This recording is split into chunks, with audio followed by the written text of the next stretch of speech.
It's finally happened.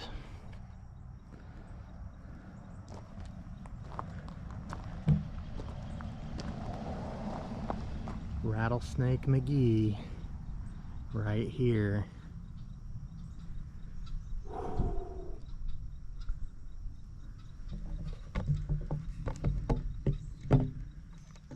We're gonna have to be very careful. That's about as close as I want to get.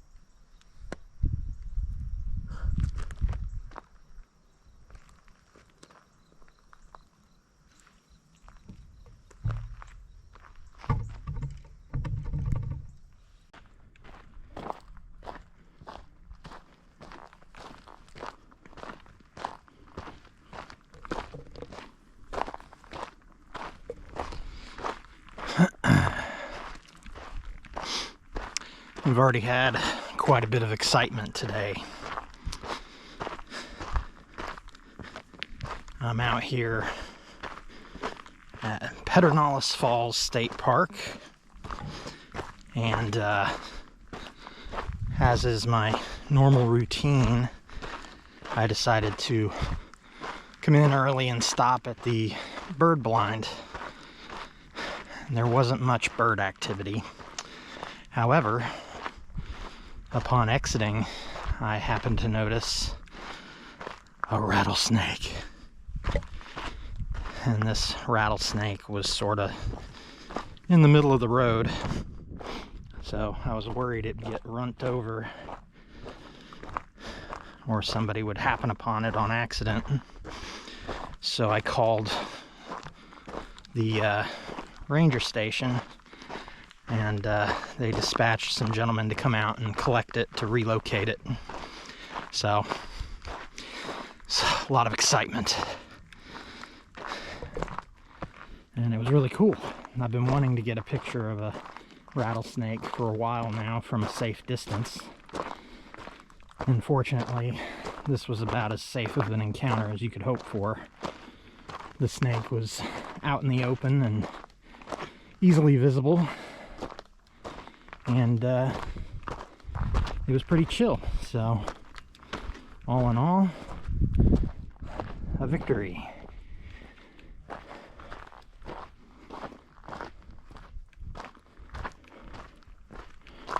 I opted not to film the snake collection due to the fact that I don't like filming people without their consent.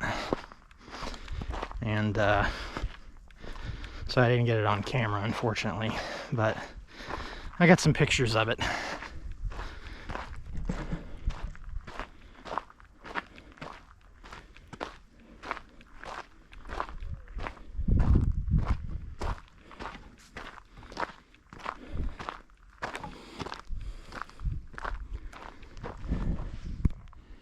So along that road, that takes you to Pedernales Falls and the bird blind. Headquarters is back that way.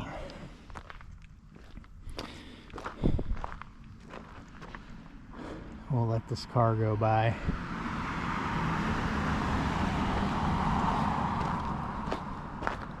And this one.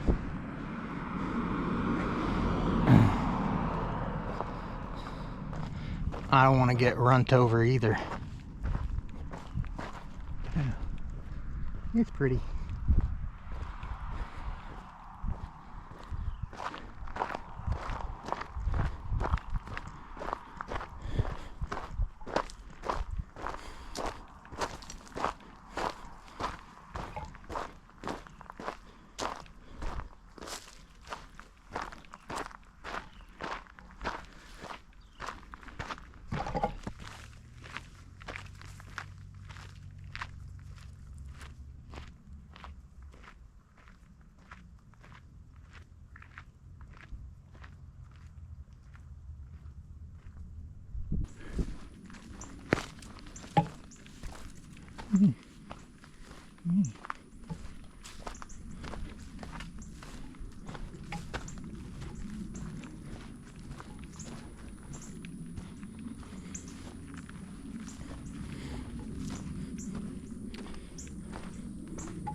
Low Bridge.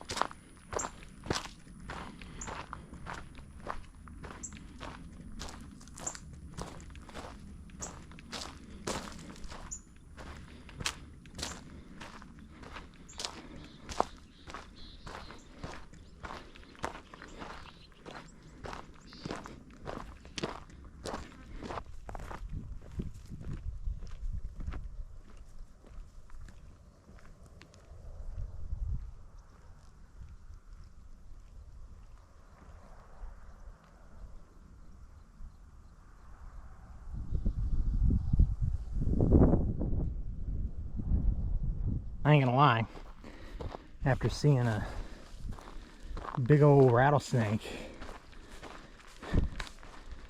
it'll give you pause walking through shit like this. But I've always said rattlesnakes are the gentlemen of snakes. They at least warn you when they're there. That's really the only dangerous part of snakes, is finding one when you're not expecting it. So always keep your eye on the trail, always stay on the trail, and if you see a snake, a venomous snake, make sure to let the park know, especially if it's in a place that people frequent, just so they can do the safe thing and make sure that nobody gets hurt, including our cold-blooded friends who learn how to talk.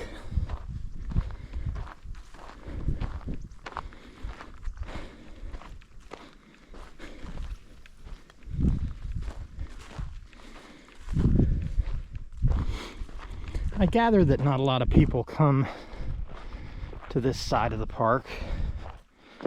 This is kind of a equestrian trail, and eventually it'll go up to the falls, the namesake Pedernales Falls. I figure I come out here enough, I owe it to y'all to at least take you out to the falls on one of these gallivants.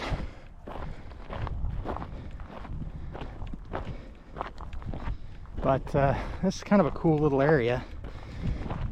It's one of the first areas you drive by coming down from the headquarters over there. But again, I feel like not a lot of people come over here because it's kind of a connecting trail between the falls, the bird blind, the equestrian trailhead, and the Wolf Mountain parking lot area. But it's a cool little area right on the western border of the park, and hilly and grassy and spiny, and we love it.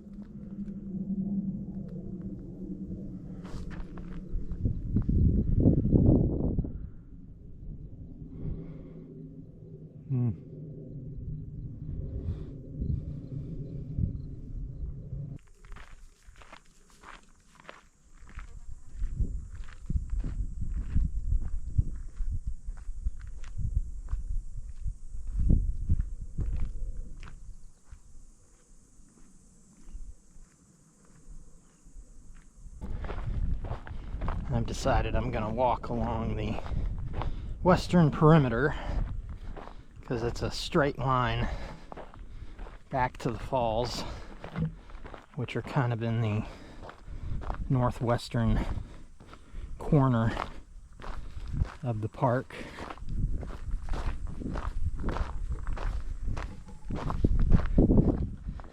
We're kind of in the middle-ish, northern middle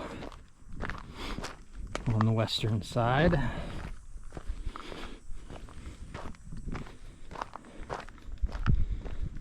Pretty cool vantage point. Get a good view of the park.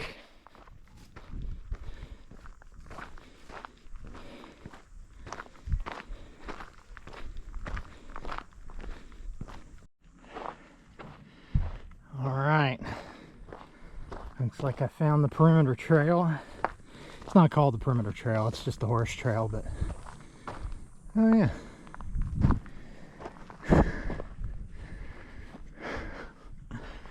Oh, you can see quite a ways down there. But yeah, this should be the western border of the park. So we're just gonna follow this down to the Pedernales River. I think I'm gonna take a little deviation down to a duck pond. We'll go check out the falls. I don't know if I'll have the energy to go down into the falls, because you can walk around down there. It's a little bit of a walk down there, and it's already pushing 11 o'clock because I got sidetracked by the Snattlerake. And it's already getting pretty warm. Pretty warm indeed. I brought 6 liters of water. I didn't do as detailed of a research session this time as far as like mileage. I probably should have. If I had to guess, this is gonna come out to maybe 4-ish miles, unless my calculations are not correct at all. But again, this grass is making me nervous.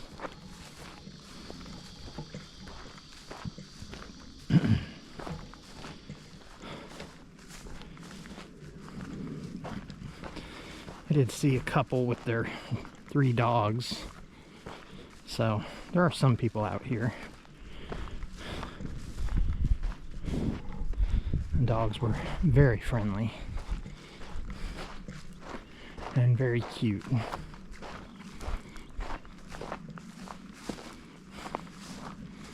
So yeah, we're making good time.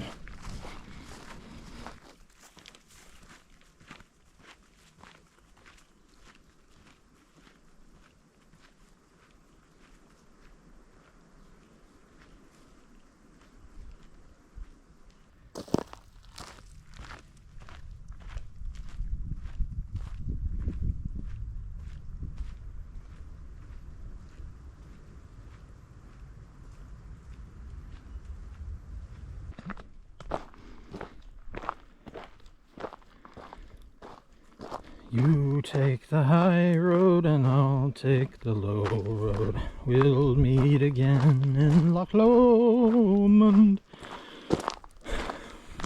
That's all I can remember. All right.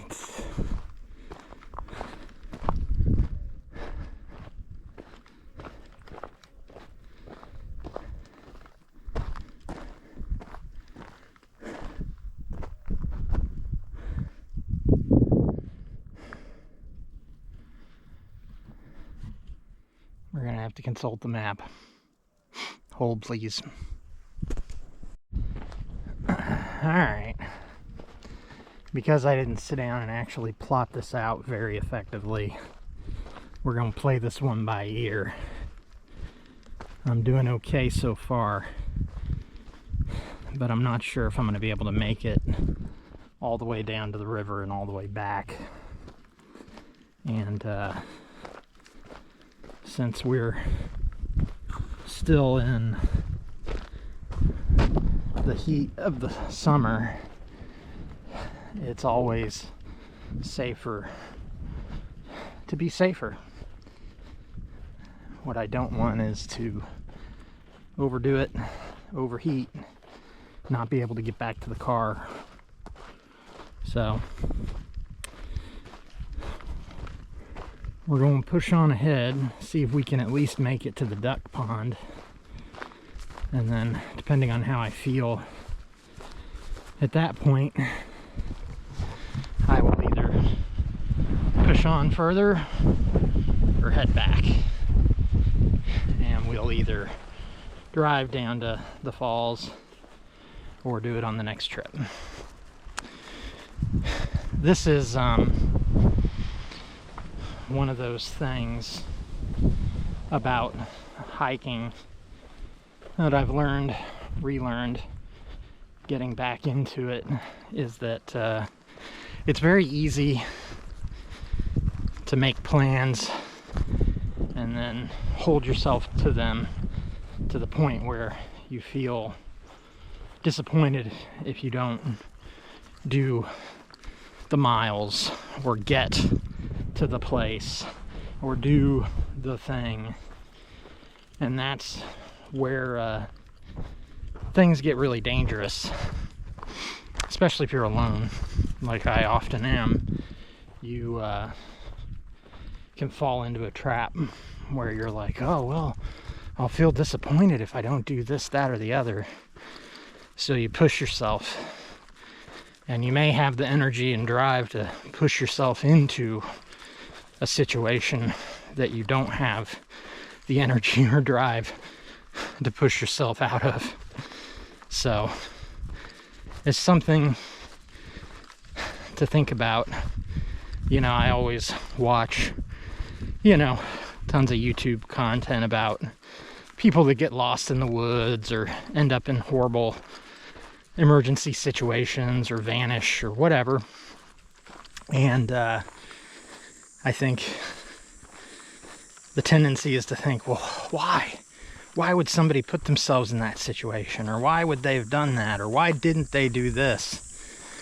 And the reality is, when you're out here and you have a goal and you're pushing yourself and you're enjoying it and you're in it, it can be remarkably easy to make one decision, one bad decision, that creates kind of a cascade into a really bad situation. There's been people who have died less than a mile away from their car, and that's tragic, but surprisingly easy, even in places like Texas state parks that are very safe and well plotted out and usually not terribly large. It's still something that's ever present in my thinking and approach. So that was the world's longest way to say, we'll see how I feel.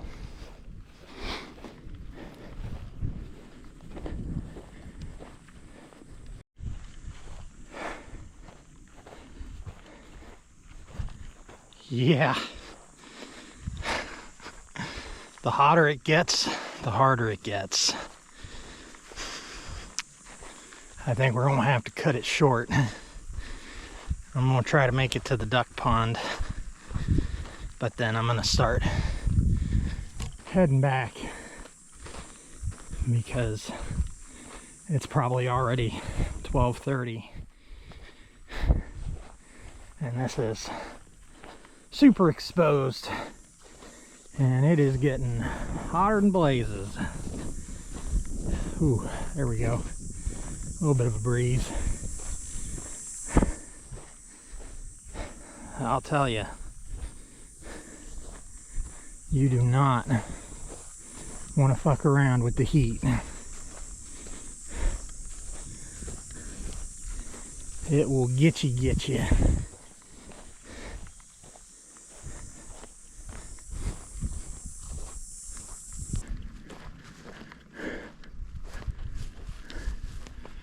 It almost looks like a little game trail. Smaller critters working their way through the brush. Ooh, yeah, definitely there. I want to get better at spotting game trails. It's basically the areas in which animals frequent.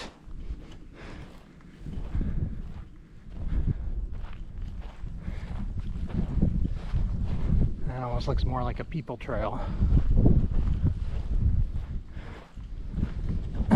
Need to learn the difference. Become an expert tracker. Always fun to find new skills.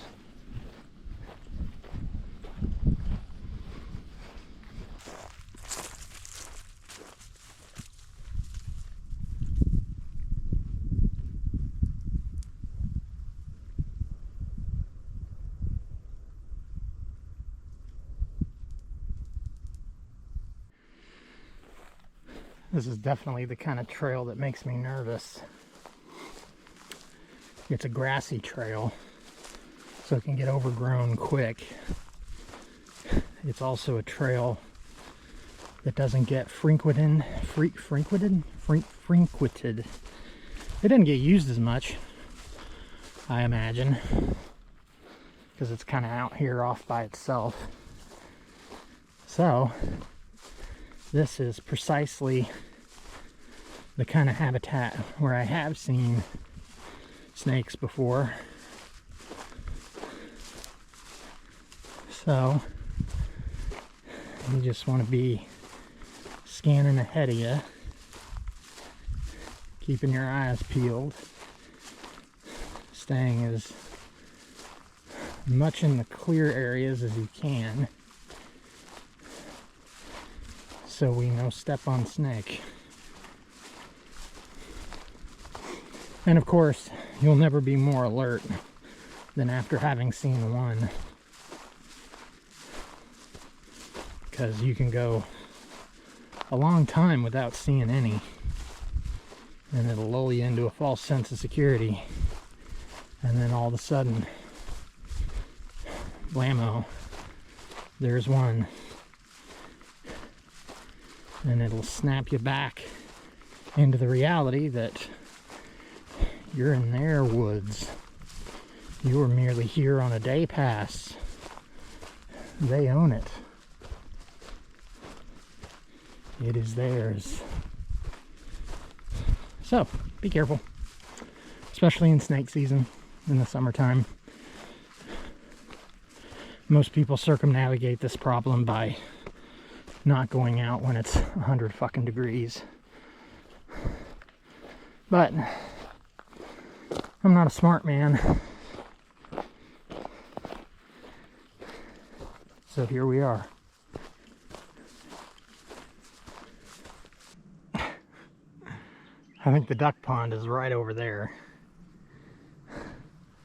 But there's no break in the tree line except for this right here, which looks like a very old bird blind.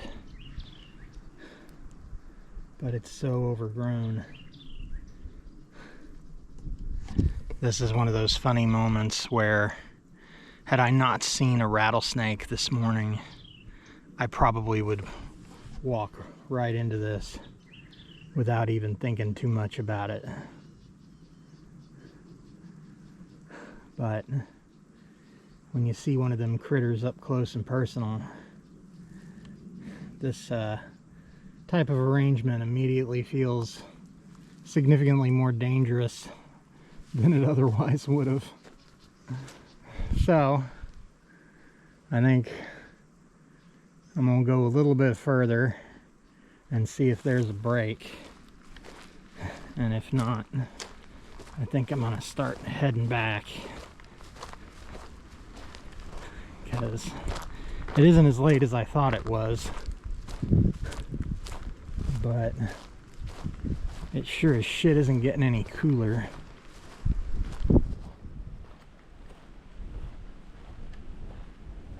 Yeah, you can kind of see where some people have cut through.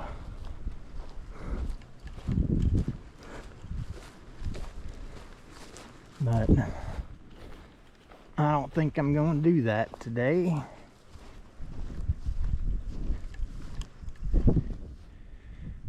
I'm not even seeing any water.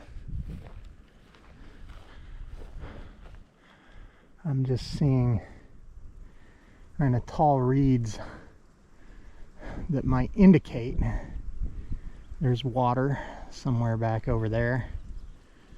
But yeah, that's where it would be. So, okay.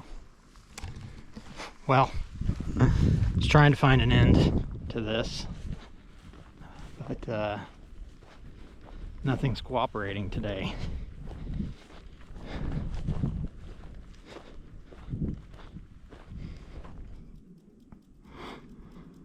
Okay, corral.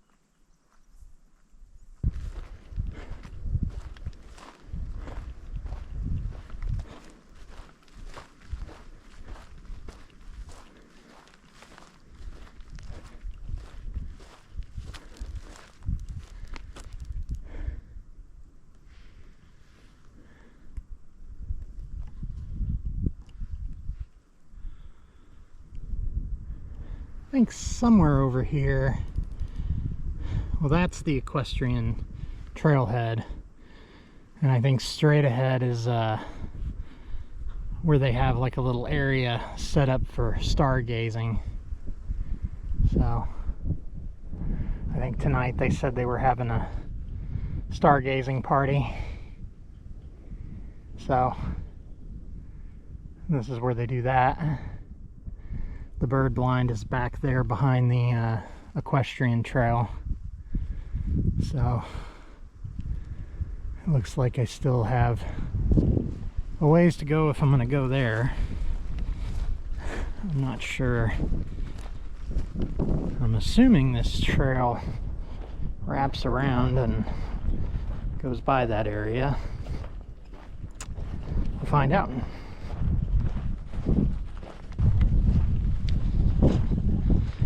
Well, it's been a day of best laid plans. My initial plan was to get here an hour earlier than I did, and then I got sidetracked even more because of the rattlesnake. And then my plan became to walk y'all down to Pedernales River to see the waterfalls, but it got too hot and too far. So I thought, well, I'll take you to the duck pond. And we got to the duck pond, and there really wasn't a way to get to it that wasn't traipsing through knee-high grass, which I didn't want to do. So then my plan was to double back to the, jeez Louise, that scared the shit out of me. Them big ass vultures take flight and you hear the thump of their wings.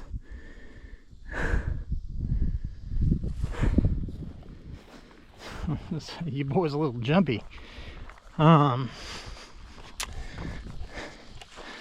was gonna double back to the bird blind again, but now I'm not sure if this trail goes super close to it. So if I can get to it easily, I'll do it. But if not, I think we're going to just keep pushing on back to the car because it's pretty hot. There's a bit of a breeze going. Oh, dude just chilling up in that tree.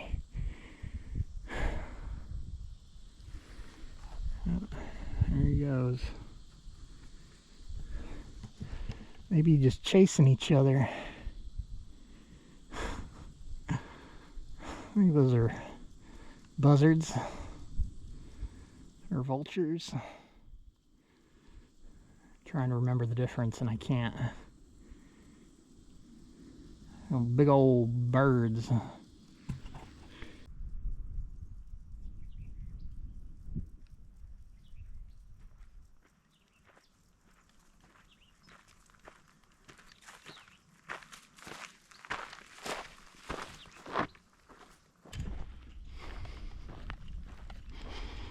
Well, I've made the executive decision to forego the bird blind. We'll drive over there. It's hot. I'm tired. My back hurts. What else could I complain about?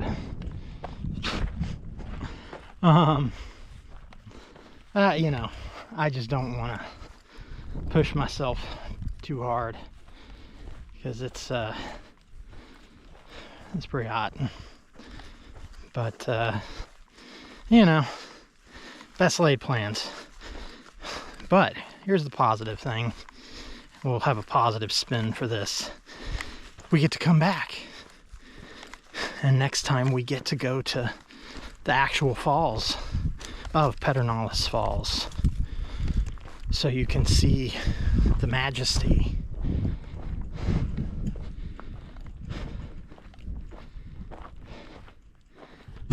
Uh-oh. We're getting hilly again. I got about another 2 miles back to the car, and it's a slightly different trajectory than when we came out. Instead of going in a straight line along the western perimeter, we're going to be going through the west side in a kind of meandering path that hopefully isn't too gnarly, but definitely getting tired.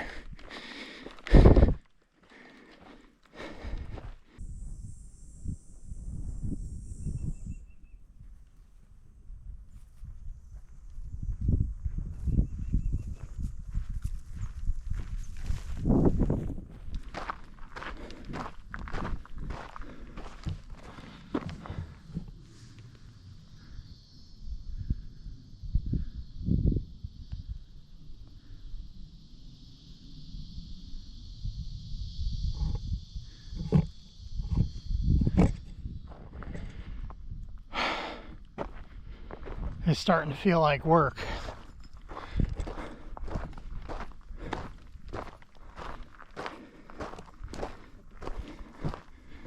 We're moving from type 1 fun to type 2 fun.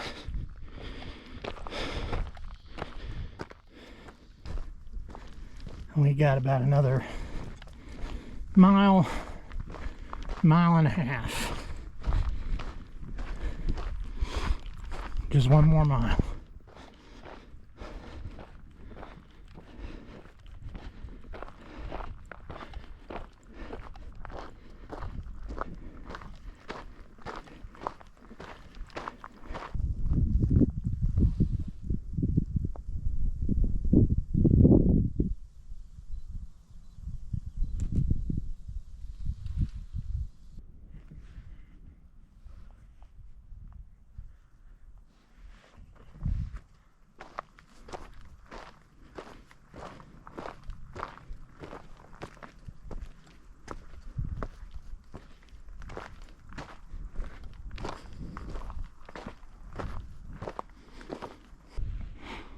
Well, we're getting close.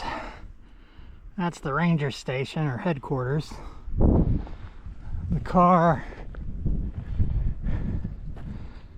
is parked down that road right there at the base of that hill at the Wolf Mountain parking area. So, yeah, just got a little ways left.